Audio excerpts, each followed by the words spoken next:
sé que usted le ha dado seguimiento a este Código Penal. ¿Cuándo se aprobó el Código Penal?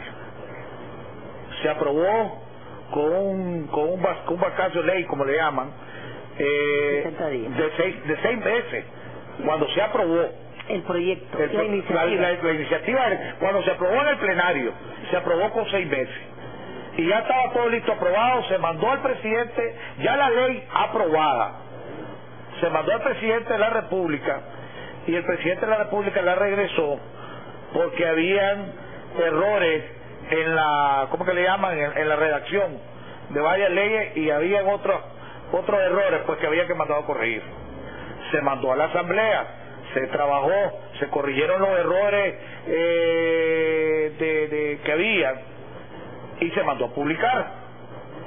Pero en ningún momento ha habido una votación en el plenario de la Asamblea Nacional para cambiar de los 6 meses originales que se aprobó cuando se aprobó la ley, cuando se aprobó este Código Penal, para que hayan hecho el cambio a 2 meses. ¿A quién le compete decidir si es 2 meses o 6 meses? No es el mismo plenario. Jaime, yo estuve el último día, yo estuve acompañando durante 9 años. Este Código Penal casi un embarazo, ¿no? 9 años. Y sí, el último día, que fue el 23 de noviembre, por cierto, a las 2:40 de la mañana, se estaba terminando de aprobar el Código Penal. Y lo que se aprobó en plenario fueron 2 meses. 2 meses. El proyecto, que se discutía en los primeros borradores, hablaba de 6 meses. Pero en plenario, te lo digo porque en gran parte, por ejemplo, esta publicación que yo tengo del nuevo Código Penal, que hace un estudio comparado, lo cotejé con el diario Debate. Y en el diario Debate, pero además yo estuve cuando se aprobó el último artículo. Estoy equivocado, ¿no? Si estoy equivocado, era una información no precisa. Quizás se confundió el hecho de que en el proyecto sí iba a 6 meses, pero se aprobaron 2 meses. O sea, de todas maneras, fue aprobado los 2 meses. De todas maneras, ha pasado un periodo más allá de lo previsible. Recuerda que este código fue publicado hace poco, es decir, fue publicado del 5 al 9 de mayo. Pero hubo la confusión de que nadie sabía cuáles eran los errores, si realmente habían habido los errores, o cuál era lo que se había cambiado. La intención en algunos artículos fue cuestionado seriamente entre el Ejecutivo y el Legislativo. Decían de que no, eso no fue lo que se aprobó. Desafortunadamente hubo un periodo en donde se publica en la página web de la Asamblea Nacional una versión del Código Penal. Digo desafortunadamente porque eso le pone como una página negra a la entrada de vigencia de un Código Penal que trae cosas muy buenas. Y se publicó una edición, eso dio oportunidad a que se vieran los errores antes de que fuese publicado en la Gaceta, porque recuerda que solamente se habían publicado 20 artículos. Y entonces sí parece que el Poder Ejecutivo, a mí no me consta, regresó y pidió a la Asamblea Nacional. Sí escuché una entrevista, o inclusive una conferencia al presidente decir: les mando ese código para que lo corrijan. Y efectivamente habían grandes errores de técnica legislativa, habían omisiones, y entonces de alguna manera pues se había publicado en la página web un código penal que por cierto no era el que habían aprobado en plenario. Aclarado el punto de los 2 meses, está equivocado. De todas maneras, recuerda que han pasado ya, estamos a junio, 7 meses. Sí, pero desde que salió publicada la versión oficial no ha pasado, claro, 9 de mayo a este periodo. Estamos todavía. Lo otro, ahorita en su comentario, una de las leyes que está causando mucha controversia y ha generado conflicto y está estancada, y que ahora que viene la misión del Fondo Monetario va a insistir nuevamente que se tiene que aprobar, es lo que la ley conocida como la ley antifraude. Yo he oído varios comentarios, y ahorita que lo oí se me volvió a la mente decir: hombre, esa ley antifraude es innecesaria, porque ya en el Código Penal ya está establecido los señalamientos, las acusaciones, las sentencias que alrededor de esos temas. Por lo tanto, es innecesaria aprobar la ley antifraude. Pues usted que trabajó en esto y ha oído la discusión alrededor de la ley antifraude, ¿esos comentarios son correctos?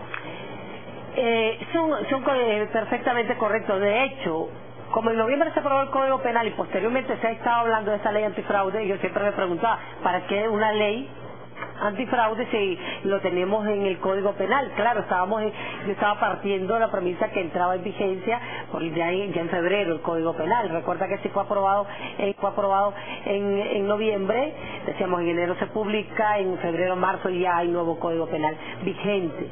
No es necesario ya tener una ley antifraude específica, porque entonces obligaría, imagínate que el código entraría en vigencia e inmediatamente sería reformado en cuanto a lo que tiene que ver el fraude de los servicios públicos. Ahí incluye el tema de la luz y el otro tema que siempre los diputados lo estaban diciendo en los medios de comunicación era el de buscar un equilibrio. Está bien, se va a castigar al que comete fraude al obtener el fluido eléctrico, pero igual cuando hay una alteración en tu facturación, también la empresa que ofrece el servicio debe responder. Así que si el vacío, por lo menos que pretende llenar esa ley, no tiene el Código Penal nuevo. Ahora, entonces no es necesaria. No es necesario entrando en vigencia el Código Penal nuevo. Entonces, ahora viene la pregunta. Viene la presión del Fondo Monetario hacia los diputados. Viene la presión del gobierno porque es parte del acuerdo que hizo con Unión Fenosa. Entonces, se aprueba. Supongamos que los diputados, aunque hay mucha presión para que no se apruebe, pero supongamos que la aprueben, entonces quiere decir que ¿cuál de las dos es la que vale? Tendrían que derogar el Código Penal.